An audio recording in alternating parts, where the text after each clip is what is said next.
નવરાત્રીના તહેવારને ગણતરીના દિવસો બાકી છે ત્યારે જૂનાગઢના મહંત ઇન્દ્ર ભારતી બાપુના નિવેદને ગરમાવો પેદા કર્યો છે। રાજકોટના ગણેશ મહોત્સવમાં હાજરી આપતા તેમણે વિધર્મીઓના નામે ચોંકાવનારા આક્ષેપ કર્યા। ઇન્દ્ર ભારતી બાપુએ કહ્યું કે નવરાત્રી દરમિયાન કેટલાક વિધર્મી યુવકો કપાળે ચાંદલા અને હાથમાં ટેટુ કરીને ગરબામાં પ્રવેશ મેળવે છે અને યુવતીઓને ટાર્ગેટ કરે છે। તેઓએ દાવો કર્યો કે આવી રીતે ઓળખ છુપાવી હિન્દુ યુવતીઓને ફસાવવાનું ષડયંત્ર થઈ રહ્યું છે। રાજકોટના જેકે ચોક ખાતે આવેલા ગણેશ પંડાલમાં ઉપસ્થિત યુવાનોને સંબોધન કરતા બાપુએ આ કહ્યું છે કે દાંડિયા ઓછા રમજો પણ બહેનો અને દીકરીઓનું ધ્યાન રાખજો। વધુમાં તેમણે ઉમેર્યું કે જરૂર પડે તો દીકરીની રક્ષા માટે માથું પણ આપી દેવાય। ઇન્દ્ર ભારતી બાપુના નિવેદનથી ચર્ચા અને વિવાદનો ભડકો થયો છે। જ્યારે કેટલાક લોકો આને જાગૃતિ માટેની અપીલ ગણાવે છે તો બીજાઓએ દલીલ કરી છે કે આવા નિવેદનો સમાજમાં ધાર્મિક વિભાજન પેદા કરે છે। હવે જોવાનું એ છે કે તહેવાર પહેલા તંત્ર અને સમાજ કેવી જવાબદારી સાથે શાંતિ જાળવે છે।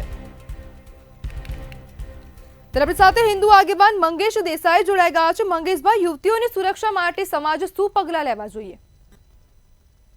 યુવતીઓના સુરક્ષા માટે મેડમ આપણે છેલ્લા 6 વર્ષથી સરકારને આવેદન પત્ર આપી જે રાસ મહોત્સવ યોજાય છે પ્રોફેશનલ પહેલા તો ધર્મ અને સંસ્કૃતિને આધીન યોજાય એવી માંગણી કરી છે। જે વલ્ગારિટી પશ્ચિમી સંસ્કૃતિ મુજબના થાય છે। નવરાત્રીનું પર્વ છે એ માતાજીની આરાધના, ભક્તિ અને શક્તિનું પર્વ છે આદિકાળથી।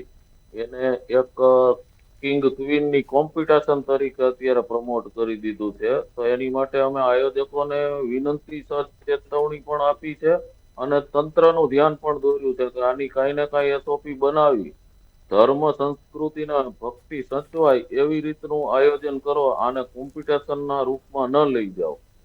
તો આયોજકો પણ સાથે પણ ચર્ચા એવી અમે કરી છે અને લોકોએ પણ સમજીને એમાં એક માતાજીની આરાધના કરવાના ભાવથી જોડાવવું જોઈએ, નહીં કે કિંગની કોમ્પિટિશનના ભાવથી।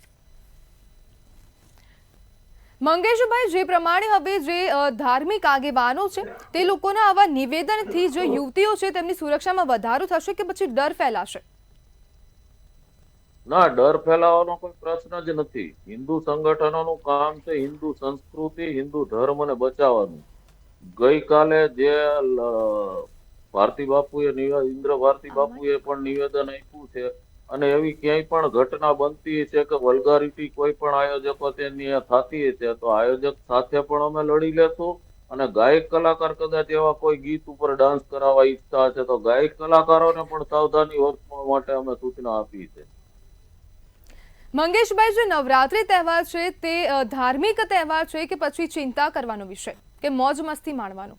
ના, આજ દિવસ સુધી છેલ્લા 5 વર્ષથી પ્રોફેશનલ લોકો જે એમાં ઘૂસ્યા છે દાંડિયા રાસના આયોજન કરવા માટે, ડિસ્કો દાંડિયાના, એ લોકો એને અલગ તરફ કન્ટેન્ટ રજૂ કરીને કિંગ ક્વીનની કોમ્પિટિશન તરીકે રજૂ કરીને લઈ ગયા છે અને યુવા ધનને ગેરમાર્ગે દોરવાનું કામ છે। નવરાત્રી આરાધના, શક્તિ અને ભક્તિનું જ પર્વ છે અને એ મુજબ જ ઉજવાવવું જોઈએ એવી અમે સરકારને પણ આવેદન આપીને નવી SOP બનાવવા માટેનું આવેદન પત્ર આપ્યું છે અને એમાં ક્યાંય પણ ઓલું થતું હશે તો અમારી ટીમ દ્વારા, હિન્દુ સંગઠનો દ્વારા એનો વિરોધ કરવામાં આવશે। જરૂર પડે તો આકસ્મિક ચેકિંગ પણ કરશું આયોજનમાં અને ક્યાંય પણ એવું જણાતું હશે તો એની માટે કાંઈ અમારે પગલા લેવા પડે તો એના માટે તંત્ર જવાબદાર રહેશે। મંગેશભાઈ, જે સુરક્ષા માટેના ઉપાયો સરકારે કરવા કે પછી સમાજે? સરકાર SOP ઘડી શકે, સુરક્ષા માટેના ઉપાયો તો સમાજે જ વિચારીને કરવા પડે। આજ મારી કે કોઈ પણ દીકરી ઘરેથી જાય છે તો મને મારી દીકરીની ચિંતા હોવી જોઈએ કે 12 વાગે રાતોત્સવ પૂરો થઈ જાય છે અને દીકરી 4 વાગે ઘરે આવે છે તો કોઈ પૂછતું નથી ઘરમાં એને। તો માતા પિતાની અને સમાજની પણ જવાબદારી છે। સરકાર તો કાયદો બનાવી દેશે, કાયદા તો બધી જ જાતના છે છતાંય ગુના થાય જ છે। તો આપણે વિનંતી સરકારને SOP માટે કરી છે પણ જવાબદારી સમાજની છે અને સમાજે સ્વીકારવી જ જોઈએ। જી મંગેશભાઈ, જોડાવા બદલ આપનો આભાર। ધન્યવાદ।